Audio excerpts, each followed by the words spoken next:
One of Australia's best family-friendly four-wheel drives now has a more serious version on offer. This is the Ford Everest Tremor, and it adds some modifications over the standard versions, but it still has the excellent V6 diesel engine and 7 seats. So, is this the right Ford Everest for you? Well, let's talk about that in this review. I'll tell you the best alternatives as well. So let's get to it, shall we? Thanks for subscribing. Let's go.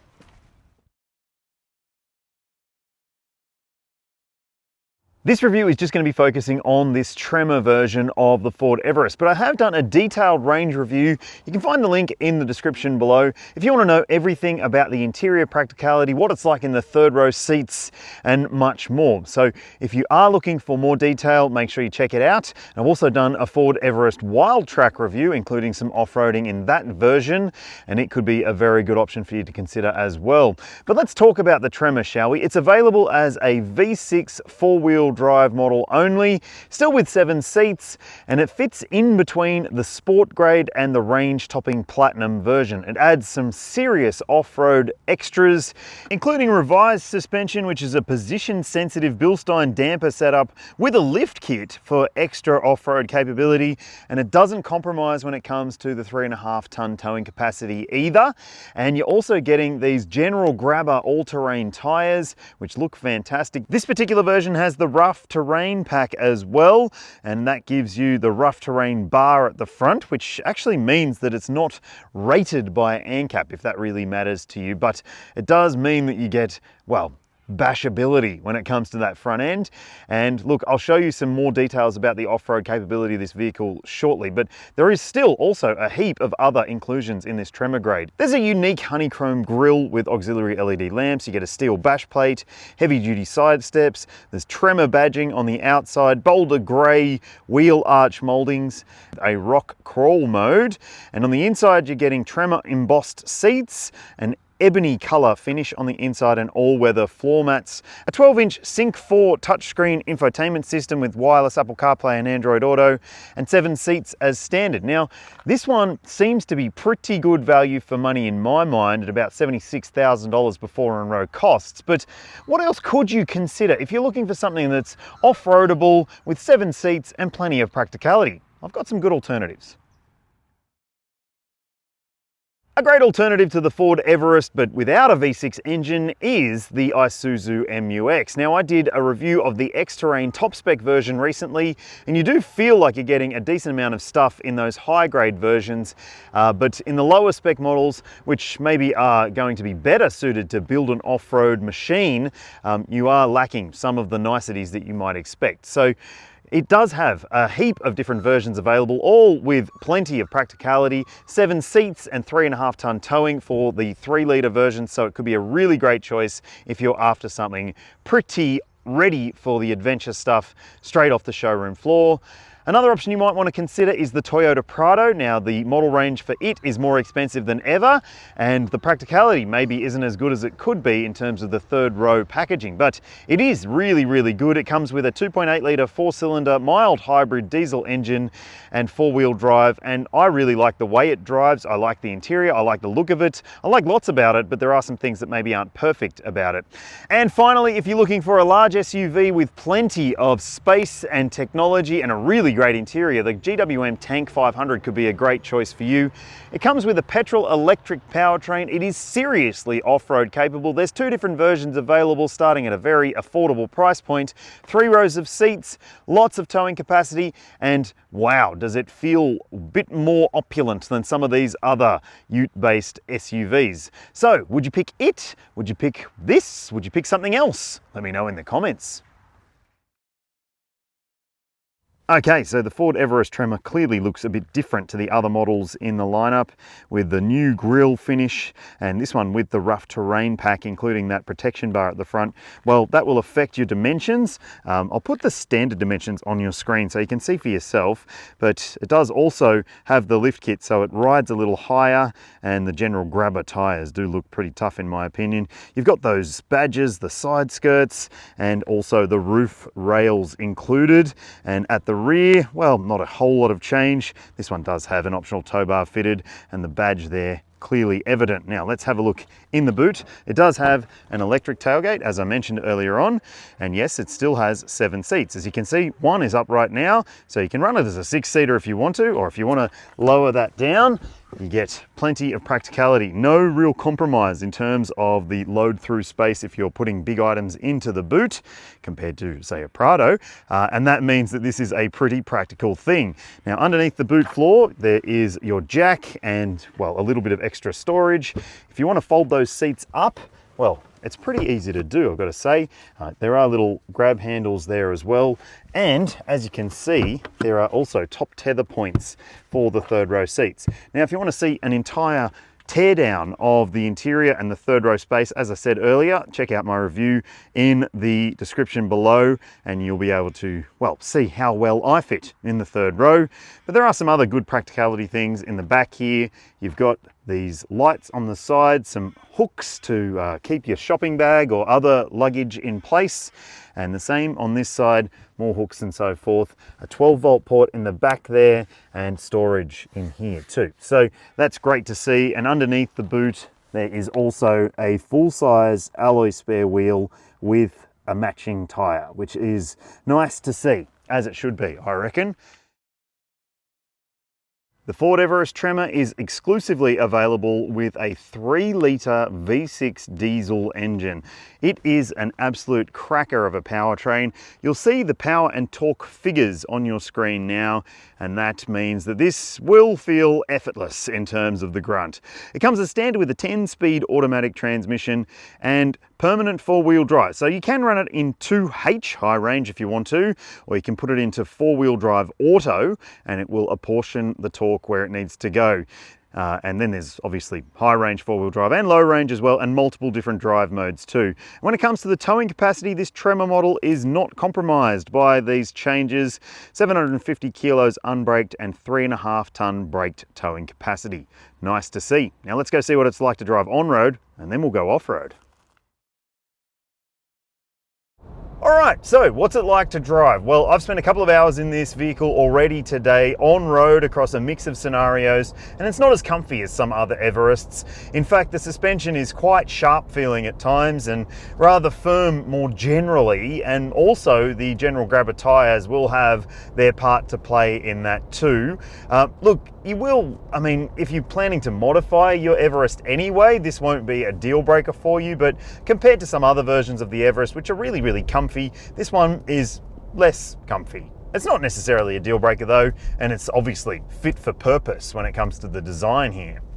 So yes, it does pick up on more lumps and bumps in the surface, a more rigid ride characteristic more generally, and this is just me on board. Maybe with your whole family on board, things would calm down a little bit, but it does have certainly a more aggressive feel to it on the road surface. Otherwise, the steering is just as good as most other Everests, I would say. Maybe a little bit heavier feeling due to those tyres, but it does still react well and respond quickly to inputs. It's very trustworthy steering, and it's a very trustworthy drive experience more generally.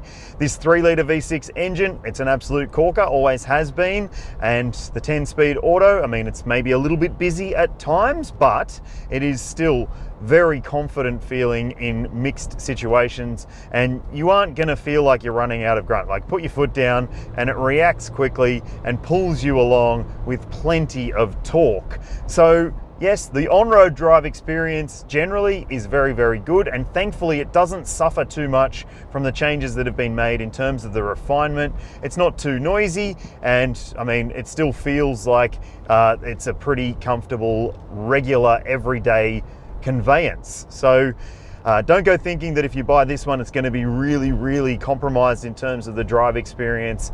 It is a little bit compromised, but not too badly. You don't get too much tyre noise from these tyres, which is a nice plus, because some other all-terrains can be really vocal on the surface. These ones less so. So generally, I think that the drive experience on-road is very good, but let's go off-road and see what it's like. First things first, some gravel tracks to get to the off-roading bits that you might want to find yourself exploring. the ride instantly feels very sharp, and it might be a bit uncomfortable for some. There's a bit of body shudder, which I haven't necessarily noticed to be a concern in some other Everests that I've driven off-road. So yeah, expect that you will feel the surface below you. I know off-roaders often want to feel everything that's going on under the tires, but on these tracks that I'm driving right now, which don't actually look that bad, it's kind of surprising to me how much I am feeling of the surface below. So now I will put it into four-wheel drive automatic, so that will apportion the torque where it needs to go depending on the slippage at each axle, and it does make for sure-footed progress. There's no doubt about that. It's the sort of surface that I would typically use four-wheel drive auto, is this sort of slipperier gravel track, which, I mean, it's pretty dry, but yeah, there's a little layer of dusty, sandy stuff on top, so it might be worth just putting it into four-wheel drive auto to ensure better progress, because yeah, it skips about a bit more than I was expecting, to be honest. But generally the handling of it is pretty good. The steering, same sort of responsiveness as you would expect. These tyres do feel a bit different to standard tyres though, no doubt about that. I'll also say that the tyres are at standard placard pressures. I haven't lowered them for this off-road expedition. Obviously, if you are going to encounter some serious stuff, you might want to lower the tyre pressures, but I haven't done that for this particular test because I'm not planning to break this car. I'm just planning to see what it's like in situations that you might try yourself. Okay, so a bit more slower speed four-wheel driving coming up now. So these tracks I've driven before actually in the Ford Ranger Tremor. You'll find a link in the description below to my review of that. So I thought I'd retrace the steps in this Everest Tremor and see what it is like, because obviously similar changes have been made here, and yes, it is a hardcore off-roady version of the Everest. And ooh, don't get bogged in that, Matt. But yes, got through that little water splash. It was deeper than I was expecting, but yeah, we'll see what it's like here, shall we? Might put it into low range just for safety. Come to a stop, put it into neutral, just like most other 4x4s. Yep, we're in low range. And I'm going to play with some of the drive modes now as well. So I've got the off-road screen here now, so I can see a forward camera view, which is actually super handy. And in that mode, I can also quickly press the button to lock the rear differential and also engage the hill descent control system. And if I want to go into the drive modes, I can do so by twisting the dial here. I'll put it into the rock crawl mode now, because that is specific to the Tremor. It isn't available in some of the other versions of the Everest. So yes, it does make things, well, slow to a crawl almost, and it does lock the rear differential in that mode as well. So let's just put it through its paces a little bit here, up this slower speed crawl, which has been picked apart a little bit since last time I came up here. So picking a line along here. Yes, this is a well-known area in Victoria, Lerderderg Bait Park, and it is super capable when it comes to these sorts of fun little off-road adventures that you might have in your four-wheel drive. This Everest is eating it up. And look, I'm no super four-wheel drive expert myself. I've done a fair bit of it, but I don't claim to be one of the best in the business at this sort of thing. But I am confident enough to know that using this forward view camera, for instance, I can see what's over the crest, because that one was a crest. And yeah, it is pretty amazing what this vehicle can do, especially in rock crawl mode. Up we go over this section right here. And again, using that camera to see what's ahead. And wow, yeah, it's eating it up. It is really capable, this Everest Tremor. And I'm not surprised, like the base version of the Everest is more capable than many of its competitors in terms of off-road usability. And the straight from the showroom floor factor here could be the big reason to choose this one over some of the others, because far out. It is just ready to go as soon as you hit the loose stuff. So if you are looking for exactly that kind of SUV, one that you don't need to go and spend $30,000, $40,000 extra on off-road bits, well, this could be the right car for you. I'm telling you, it is super capable and ridiculously impressive. Now, I'm just going to make sure I don't kill it as I go down this steep, craggy, rocky hill. Might even use the hill descent system here. Yep. And it will crawl us down at, what's that? Lower than walking pace. That's about crawling pace, in fact, 2 k's an hour, thereabouts, 3 k's an hour. And it does mean that you've got the confidence to know that the system will be braking for you and controlling your momentum so you don't touch down, you don't crash out, you don't ruin your brand new $80,000 SUV. And wow, it's just eating it up. As I keep saying, eating it up. This is tremendous. Is that too far? Sorry.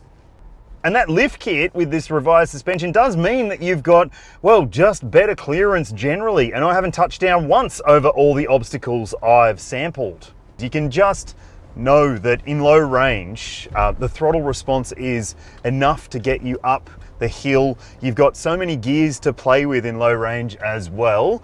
And that really does make for easy momentum. This is such an easy off-road experience. I'm just enjoying every second of this for what it is. Simple, but effective. It's great. In Australia, Ford offers a 5-year unlimited kilometre warranty, which is pretty good. And when it comes to your servicing, the intervals are every 12 months and 15,000 Ks. Now, I went onto the Ford website and checked the pricing, and over the first 5 years or so, you'll be looking at just over $500 per visit. That's a bit higher than when this vehicle launched.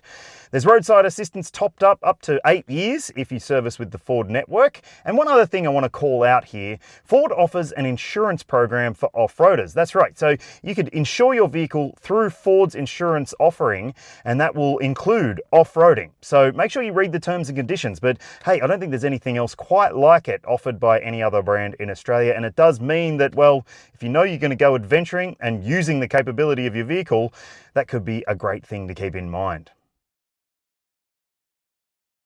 Wow, if you want a hardcore 4x4 that's ready to go straight off the showroom floor, this could be the best choice you could make. This is an exceptionally good 4x4 SUV. The Ford Everest Tremor might have some, well, considerations when it comes to the on-road drive experience, but off-road, this thing is a bloody menace, and I love it. It'd be what I would choose if I was looking for this kind of vehicle, but tell me what you'd do in the comments section below. Thanks for watching, thanks for subscribing, and I'll see you when I see ya.